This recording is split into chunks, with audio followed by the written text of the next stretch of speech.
Hello and welcome to the program Meet Professionals with me, KEBE.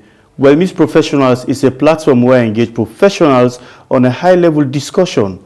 This show captures professionals like academics, researchers, policy makers, change management experts, and many more. Well, for today's edition, we have with us a very esteemed HR practitioner. She is Mrs. O. Jangah.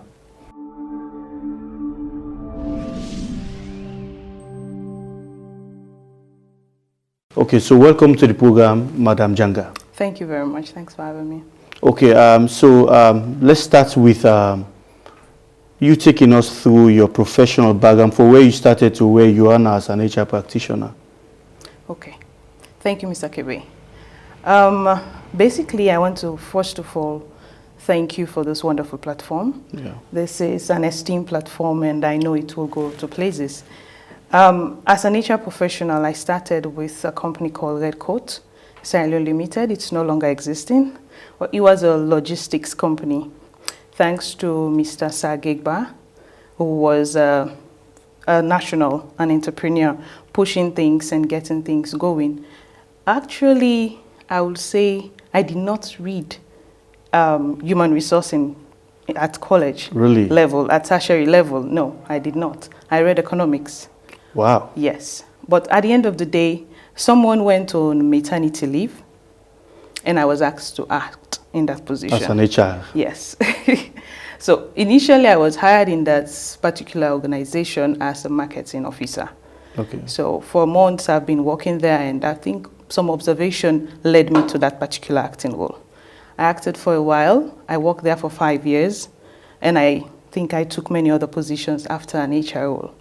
I was a courier manager there, that is for small packages. You're talking about logistics now. Okay. Then I was also still handling the marketing area and also the human resource by then. So fresh from college, given that opportunity, I want to say thanks to that particular individual and for that platform. Took 5 years down there. That was Red Coat. From Red Coat, I went to the Ministry of Energy. Okay. It was an opportunity for me to serve my country, and I took it. After Ministry of Energy, I went to Vimetco. So you went to the ministry as an HR too? As an HR manager. Okay. Yes. Okay. And I went to Vimetco. Okay. I went to Vimetco as HR and Corporate Affairs Director. I took 2 years down there. It was a very good experience because it was not in Freetown. I was in Moyamba. Wow. And being a career woman, thanks to my husband, because it was so difficult to manage, but it was very supportive. Right. And being a career woman, it was something that I wanted because it was an additional experience. Great terrain, different setup, and people think that the mining industry is meant for the male people or the male gender. Yeah. But I thrived. Wow. I did what I could. So was there for 2 years. And later I left. I left there after the 2 years. And I saw another opportunity in another industry. As an HR professional, you know best that the more industries you tap into, the more experience you have. Yeah. So I went to the non-governmental eHealth Africa. Wow. Where I did another 3 years. And it was a very good experience. Okay. A lot of exposure in terms of tools, in terms of team building, in terms of strategy and all of that. I was given great opportunities as well. And now, presently, I'm working for Africell as the HR manager as well. So wow. I think you have a long HR journey. For me, what's important is the consistency. You move from one industry to the other, but you still maintain the position of an HR, even though you started as a marketer, but you end up being a HR practitioner. And I think we want to applaud you for such a very remarkable journey. You know, it's not easy for you to see women career-driven, results-oriented of that nature. So let us move to another part of the discussion. What are your basic principles about life? Oh, wow.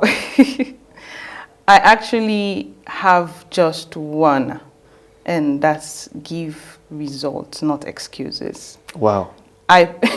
We're living in a country where you can have excuse for everything. Right. For you not to achieve your dreams, for you not to make it in life, you have all the excuses to, valid ones too. But I chose that, and I've been with it, and it has been driving me.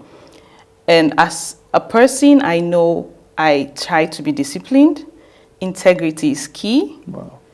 And at the end of the day, I know that I have a reputation to keep. Yeah. Yes. I think I like your basic principle, because most times you often hear or see Sierra Leoneans always giving excuses. Yes. Even at the university, even at work, whatever space that you find yourself, most times people genuinely give excuses not to do a task or accomplish goals. And for me, it's very much important that we take responsibility for what we have. So now let's talk about HR. Now let's dive into the HR landscape in Sierra Leone, in as much as you've actually touched base in a few industries managing people. Let's talk generally about the HR perspective. Okay. You and I know that HR is not static. One of the reasons why I went in for HR was the fact that it's dynamic and I'm challenged at all times. Yeah.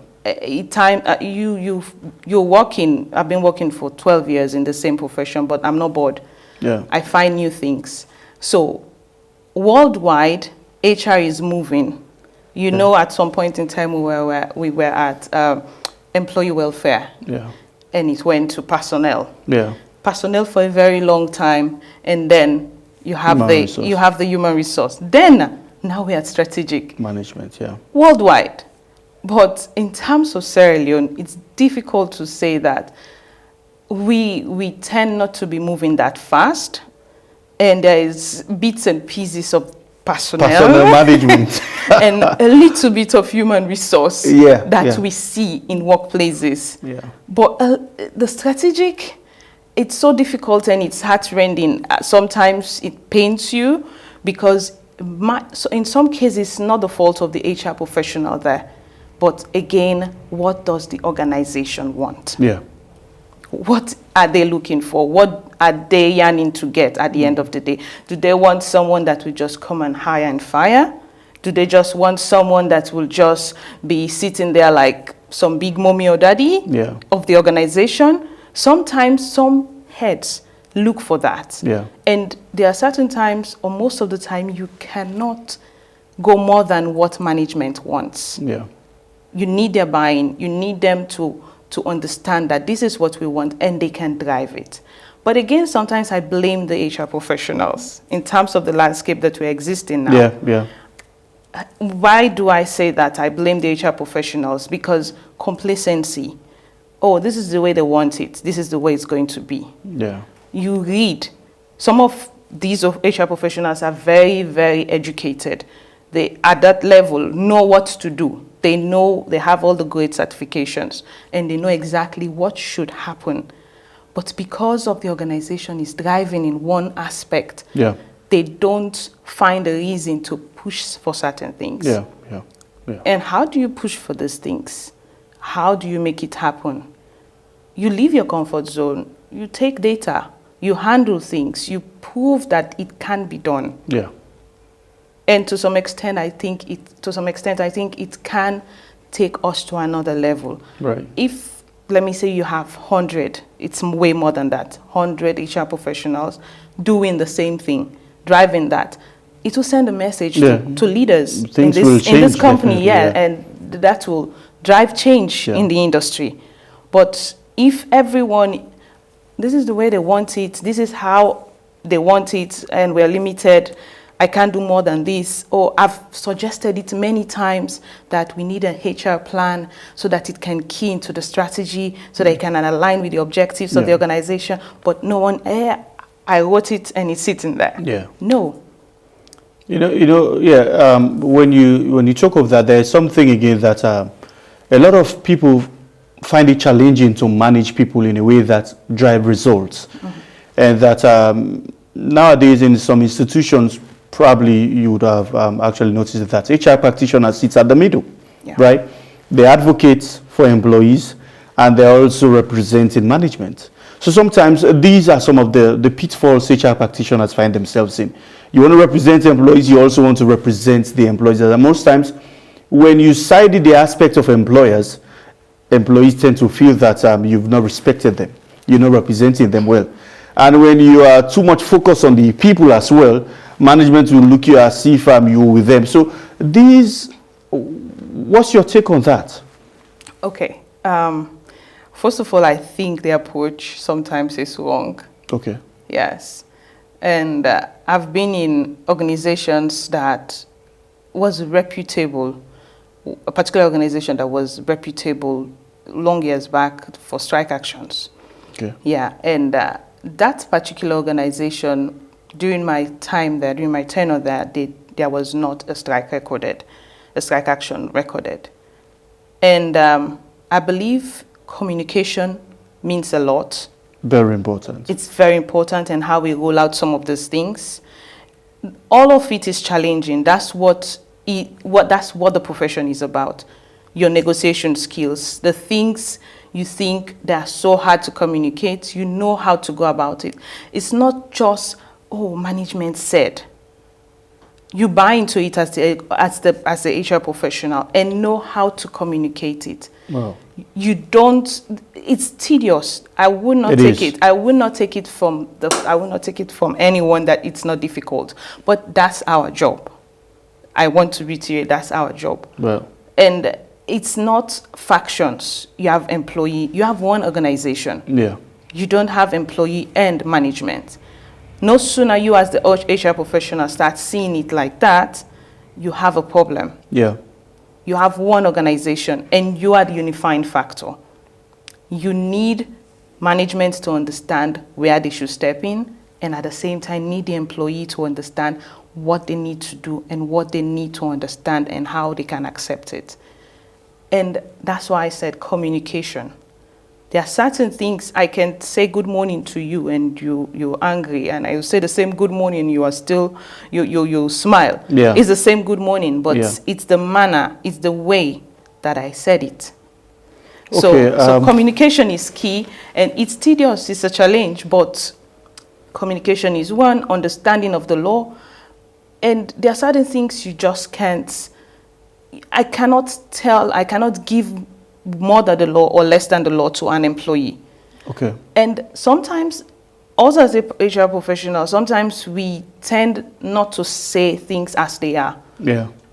But not being rude, but at the same time, euphemize some of these things. Of course, you have to say them. And yeah. they can, and you pass on the same message, and at the same time, you get a very good result. I think I like the analysis there, because for me, like what you just said, the HR sits at the core Yeah. of organizational function. So whether you're looking at it from the management point of view or whether you're looking at it from the employee point of view, it is the HR that makes sure that these two parties bind together. And when they work together, there is always synergy. Yep. Okay, so I'd like to hold you there, and we'll go for a short commercial break, and we will be right back. All right.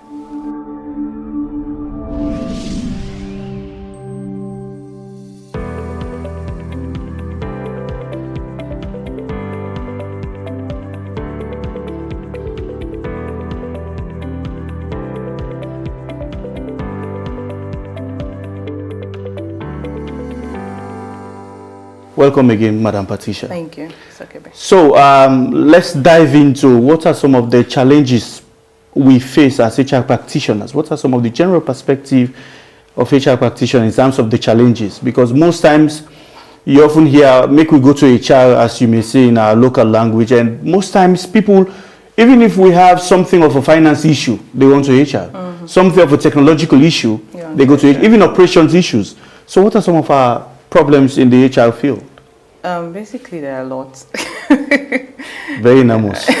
There are a lot, but I will now read down to I'll try to group them and just keep it to a few. Okay. But the major ones, I think sometimes as HR professionals, we forget our roles. and become a little sentimental.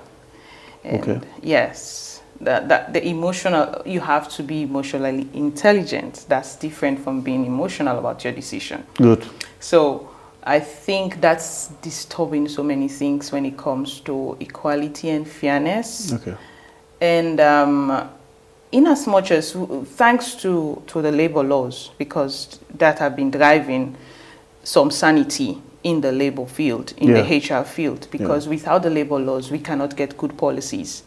Okay. We cannot have the benchmark for us to make such decisions. Right. So basically, that's a big challenge, because if you have an HR professional that tend to be biased in making decisions when it comes to one person and the other is different, then you have a disturbed organization. Sure. So that's a big challenge, and will ripple down. You have ripple down effect Sure. of that particular wrong action. Yeah. So that's one major thing. Avoid being sentimental about your decisions, or it's not even your decision. It's the organizational decision. Yeah. It's the institution's decision on whatever HR-related matter. And follow the policies. If the policy says yes, and there are certain issues you look at critically sometimes that you find out that, oh, this seems to be unique. Yeah. Analyze it. Get something that is aligned with the policy and take your questions back to the top. Okay. At the end of the day, you will come out with answers that is not too far from what should happen. Okay. And not just abstract or from the top of your head and because you're emotional about it. So do you think HR managers are emotionally intelligent? Because this is something that most of us know that it's always a problem. Because most times we tend to be emotional about our decisions, but emotional intelligence is another spectrum in the field of HR. Okay, all managers need to be. Everybody needs to be. But at the same time, talking about HR professionals now, it's something that we need to adapt. Not every one of the HR professionals that I've met have exhibited some level of emotional intelligence, because there are certain situations that you may just listen about what happened, transpired regarding certain thing in the office, and you know that, no, this should have happened this way, if not this way. Or if you would have done this, you've gotten a better result or a different result. Yeah. So I would not classify totally that people are not emotionally intelligent. Okay. But to some extent, it's something we need to do more in Sierra Leone, because we're dealing with people. You know, there was a video clip I watched on YouTube. It was an African TV program. It's also a professional discourse, and one of the things they discussed was the aspect of political intervention into the field of HR. And for me, when I narrow it down to what happens here down in Sierra Leone, it's almost identical to what they were discussing. So how big of a problem is political intervention in the field of HR? Again, go back to the books. Okay. It is a problem. You know Africa, in terms of utilizing what you have to get what you want, that ideology. Again, if you align with your decisions with the policies of the organization, that will not be much of a problem. You know, that will not be much of a problem. Okay. And again, you have to be diplomatic about handling some of these things. Okay. You just have to be. There are certain situations that might be unique. There are certain things that you might need to just analyze properly and get the best result out of it. But if you align, one, the labor laws, you will not talk to a political person and you reference the law and reference certain things and they won't consider or they won't listen. It's about the approach again. Okay, yes, you're right. Because for me, I actually find it very much difficult because it is the ones who know about the policies that flout the rules. And more especially, let's say in the civil service, you have HR practitioners there. But there are some instances when you have positions that are politically minded. So whatever the HR wants to do, even with recruitment, there was a research that we conducted, even with recruitment, there's always a third party. You understand? So for me, it stifles the role of the HR when the HR operates under a political umbrella. For me, whatever you want to do, even when you have the laws, you have the books, you have the policies, but your role becomes trampled upon because you cannot do things in a relaxed manner because whatever you do, it has been dictated from top. Yeah, itemizing the challenges. And that's so ideal, and that's so clear for Sierra Leone or even Africa that we live in. So basically, okay, I worked in the Ministry of Energy. I'll take you back to real life situation. Okay. My experience. I worked in the Ministry of Energy for a short while, not very long. And the mining opportunity came and I took it. But during my time at the Ministry of Energy, I did what I could. It was not easy. That's why I said I love what I'm doing. Because one, it's challenging. You have to convince not only the employees in certain things, not even convince them, but explain to them for them to understand that this is so, and this is fact, and it's for my good at the end of the day if it's not even looking like that at that point. And also not one way, the other side, that's the top. So by then I had a minister that one day I just said, I need to meet with him and discuss some of the things, and even asked him a very tough question. I asked him, I said, where do you want the HR operations, or what level do you want the HR operations in this ministry to go to? Tell me, what do you want? Because at all times I was talking to the permanent secretary, and it was not that clear for me. So I made an appointment with the minister and I told him, I asked him that question, and he told me what he wanted. There are certain times as HR professionals, let us don't just classify the problems and take a back seat. Because if you already think that this is a problem, you will not even fathom any solution in your head. You will just, it's just like this. Let me just do my bits. I will write my letters. You relegate yourself to some other thing. I will not term it as any other profession because all professions are very good and very important. But at the same time, you just relegate yourself to writing letters and issuing warnings and all of that. No. So you need to key into what the vision of that individual or that particular institution. And the interference aspect, there are certain times you have these things coming up, but it's the way you as the HR professional can handle it. It's the way. At one point in time, I had a vivid experience with an attendance issue. Someone from HRMO had to call me. Now, none of the new people there in our local language. So I said, yes, I just took office. I said, okay. I want to see you. Because what I did that month, I sent a long list down to HRMO about people that were consistently and persistently late for action. And I did not know they've never done it. But it was my role and I wanted the best. And I did it. So in terms of the interference, it's everywhere. It's not only in government. It's everywhere.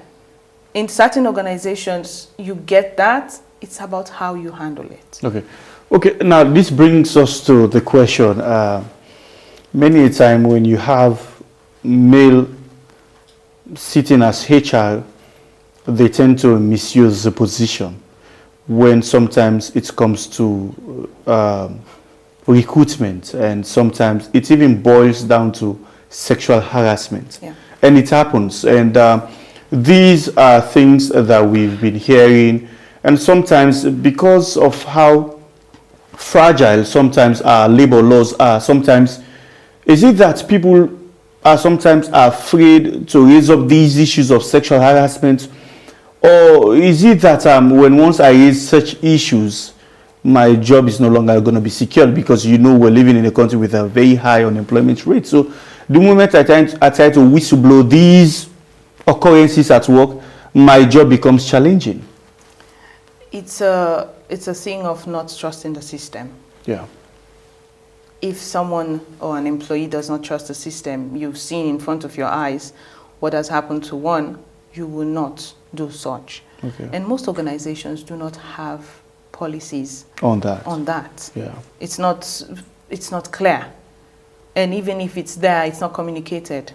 Some people who are enrolled are hired in organizations. I think communication is key. Communication is key. Because the laws may be there, the policies may be there, but they're not communicated. Exactly. So you see certain people, it's a tough one. You see certain people are employed in organizations and they've never seen the employee handbook. So is it an HR problem or a top management problem? It is an HR problem.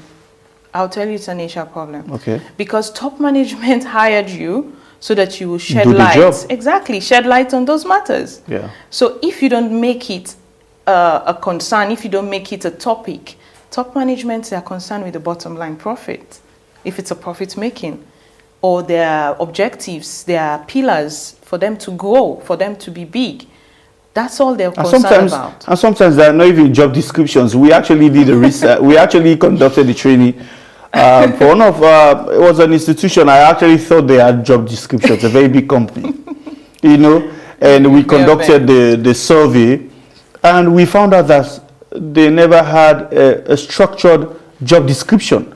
So imagine how big of a problem that would be in a situation like it will just be chaotic. Big time. So what solutions do you think, or what ways do you think we can be able to improve our HR landscape in Sierra Leone, considering your wealth of experience, your professional training that you've undergone? So how can we make our HR landscape better? Okay, another thing that I think most HR professionals are trapped in is transactional HR. Right. We spend most of our time, and that would be the bedrock. I'm coming to it. We spend most of our time doing the day-to-day. Okay. And with that, we cannot go strategic. You won't be able. You will still be in that level. It's just operational. Operational, the day-to-day operational activities, hire, fire, queries and payrolls, end-of-month activities, auditors come, you support them, all of that. Yeah. And you get swamped with that, and you think you're doing great. You think you're growing. No, you're not. So at the start of the year, if possible, try to get your HR plan. Okay. And that HR plan must align with the organizational objectives, the goals, everything about the organization from the top. And it's vetted, it's approved, and you have budgets to support it. Right. That's one big challenge as yes, well. I'd actually want to get to that, because sometimes you have the plans, but the resources are not there to support the plans. They're not there. So one thing I did in one of my past jobs, there was something that I suggested, and it was not accepted. Okay. Yes, it was not accepted. And I explained, I gave all my thoughts and all of it. So I came back. I did not relent. I came back. A month or two, I gathered a lot of data. Okay. I presented it in a very clear way, if you do this, this is what you'll get. If you do this, this is what you'll get. Yeah. This is the difference. And this would be the company's benefit if you do it this way. This is my way. And yes, the way you're doing it, yes, you find that it's good, it's blah, blah, blah, and everything. Yeah. But at the same time, you get more if you do it this way. Yeah, sure. And by then, it was accepted. It was approved. Okay. And it was supported. So going back, let our suggestions, let our recommendations be data-driven. You don't just come and say, hey, boss, I think this we need biometric in this place. Hey, it's nice, and you can swipe in, swipe out. It sounds like a fancy idea. What does it cost? $2,000 to install, and we need to pay cloud fee of $1,000 every month, every year, and this. It sounds big to the boss. Oh, where can we get that money? No. But if you, first of all, state what this thing what is going to do to the bottom line, what is going to do to profitability, what is going to efficiency, productivity, tracking employees, time that you pay for, that we're going to gain every bit of our time, and we're going to be able to deduct leave days, and those leave days amount that we should have paid to staff when they're leaving the organization. You know, when you talk of that, there are still some institutions who calculate that manually. Do you think we're still ready to digitize our systems in terms of bringing human resource information systems to what we do as HR practitioners? Are we ready for that? It's a tough one. If we're ready or we're not ready. Okay, to some extent. Okay. To some extent, I would say. Even if you look at the budget of most organizations, then you know that we're not ready. We're not that ready. Okay. Because it's not even thought about. Yeah. You don't even see it in the budget. Yeah. And some of the HR professionals, the other thing that happens, these organizations, maybe international organizations, they have the systems that they're using overseas. Yeah. And they bring it to Sierra Leone. Yeah, Disappointedly, some HR professionals will just stick to one module that they taught them. Yeah. And they will not even explore the system. No. Let me don't destroy it. Let me don't cause problem in the system. Yeah. They limit themselves. So it's two ways, the organization and the people. Yeah. Because if you have the thirst for data, you have the thirst for analysis, to run your metrics, for you to come up with some clear path on where are we at this moment, what can be done with data, then you showing that type of zest will trigger something in the management's mind to think about, okay, I think we need something to make it better. You have Excel at the moment. So if you start using Excel to bring certain things to light, you bring it to book, then someone at the top that understands, sees it, will give some ideas to that person that, okay, if I give this person a better tool, this person can bring more for me. Well, of course, make better inputs. Yes. Yeah. So it's basically not just the organization, but also where we limit ourselves. Okay. I've seen, someone that is handling the HRS that we're using was telling me that, Patricia, all the time you call us, oh, you want this, you want that, you want this. These other people, when we install this thing for them, they just use the payroll. They're fine with it. Just the payroll? Yeah, they're fine with it. And you're calling for this, you're calling for that. I said, yes, it's a system. We've paid for it. I should use every part of it, every bit of it. And it's an opportunity. I see it selfishly somehow. It's an opportunity for me to explore that system in depth whilst I'm there. Because I might move to another organization and I might use another system. Yeah. So on my CV, I will boldly state that I can use this proficiently. Yeah. So. Yeah, I think it makes sense. For me, we live in a world that has been driven by technology. Yes. And that whatever we do, we have to make sure that it is data driven. Yes. Because for us as HR practitioners, most times we bank on our experiences. Yes. And it's not enough to make prudent decisions. Data must be there to support it.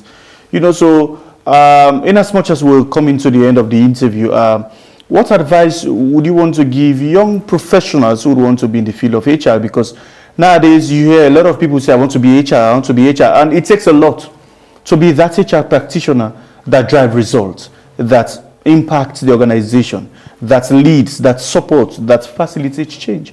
What advice do you have for them? First of all, you should know yourself.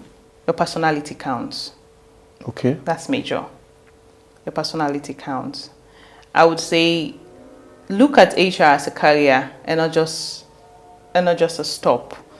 Because some people I think the perspective that you enter into the profession with helps a lot.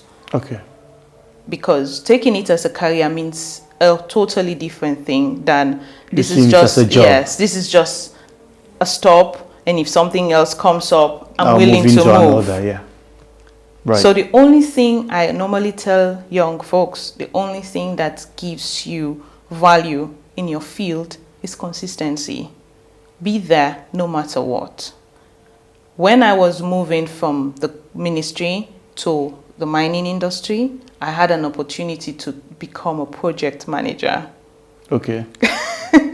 It was with one international organization, and I should have gotten that job, and the salary was good as well, and I was still with the ministry. Imagine, you can compare and contrast. Yeah, sure. But nonetheless, I had a vision. You said it already. I had a vision that I should build a career in what I am doing. If it's not HR related, I'm not going for it. Okay. So you have to be consistent, you have to be determined. You have to know that I am in here with integrity. Integrity is key. Okay. Because there are so many ways that you can fall. There's A so lot. many ways that you can fall. A lot, you can default both ways. There are so many. At one point in time, someone was telling me about some corrupt practice in HR. I was amazed because I never knew. Okay. I never knew that was existing. That was, I think, in 2013, 2014. I was like, wow, really? People do that? But integrity is key. Because you have to lead by example. Yeah. You're not, as HR, you're not a boss. You're a leader. You're a leader, and try to maintain that pace. Try to imagine that you're taking care of the entire institution, not because some people normally miss the point. They are there or thinking, I'm going into that institution from college, I become an HR professional, and that people will honor me. You said something about sexual harassment. That's not the only problem. Even on the side of the female gender, sometimes people tend to use people because they are HR. Yeah, sure. People tend to use them in ways that are not okay because they are HR. So don't go into the profession with such perspective, like you're one big mommy in the office, people hold your bags, and no. Go there with the mindset of professionalism. I want to create something out of this. I want to make impact in the lives of people. I want to bring the best out of people that are willing. Because to a very large extent, again, I will tell you that that's why we have performance management tools. Yeah. It shows you that sometimes you don't waste your time with certain people, and you have methods of taking people out that are not willing to do the work. Okay. You have different methods, different stages that you can take people through. So people that are willing to do the job, you should make impact in their lives. Know that it's not just hire and fire. It's bigger than that. It's bigger than that. And think about one major thing. First of all, in Sierra Leone, we have so many people studying HR, and you understand that it's a generalist role in Sierra Leone. You get that. Mm-hmm. That what we do, everybody's doing everything. Everybody is doing everything. Very important. Everybody is doing everything. I'm hiring, I'm a recruitment specialist, I'm the learning and development, I'm doing my trainings, everything, your compensation and benefit specialist. At the same time, because some of the organizations cannot afford to have different segments within the HR function. Exactly. So that's something that normally drives people into the generalist role and get overwhelmed with the transactional and the operational things. Exactly. So as an individual thinking to venture into that field, one of the functions that you want to specialize in. Specialization is key. Myself, I'm into learning and development. Exactly. I made that decision about 2 years ago. Okay. After I've done something, I said, no, I've touched every area. I know I've done my bit. And there's one area you think you can thrive more. This area, I don't like talking. Like, seriously, I don't like talking. I don't like facing crowd. I don't like talking to people. But I thought to myself that this and this, I tick certain things, personality-wise, and the things that I'm yearning for, exactly. and the things that really are dissatisfying to me. Okay. Because the dissatisfaction drives you towards the thing that you want to correct. Exactly. So when I was really dissatisfied about people go to interviews and they're not prepared, people come to the workplaces and they are not prepared, you find degrees, find results, very good results, poor performance. Then I said, no, I need to do something about it. And I ventured into learning and development. So when coming into HR, think about what you want to specialize in. It increases your value. I think your consultancy is doing well, the Smart Start thing, because for me, learning and development is key. Yep. Okay, so as we rush down the interview, one of the things this platform provides is to be able to network young professionals with esteemed professionals like you. So are you open to mentorship if we, as a platform, the Meet Professionals platform, want to have you to have a professional mentorship with young people who would want to venture in the field of HR? Are you willing to offer? Yes, I am. Okay. I'll be honored. Informally, I think I've been doing a lot. Okay. Because I told you, I'm yearning for the best. If only we can practice proper HR management, human resource management in Sierra Leone, I think we will contribute to the nation building and the fact that we want new breed of people to sit in positions that matter and make better decisions. We will contribute, and I would love to do that because it's part of getting it done. Okay. So we want to thank you so much for honoring our invitation, Thank you too. Mrs. Patricia Jangah. Thank you very much. She's an HR practitioner. She has a wealth of experience in the field of HR. Of course, she's that classy, elegant, and results-driven HR practitioner. We want to use this opportunity to thank you so much for honoring our invitation. You're welcome. And we're looking forward to having you so much more on our show. So this is where we draw down the curtains for today's edition of the program, Meet Professionals with me, KEBE. Till we meet again, I want to say thank you and take it easy.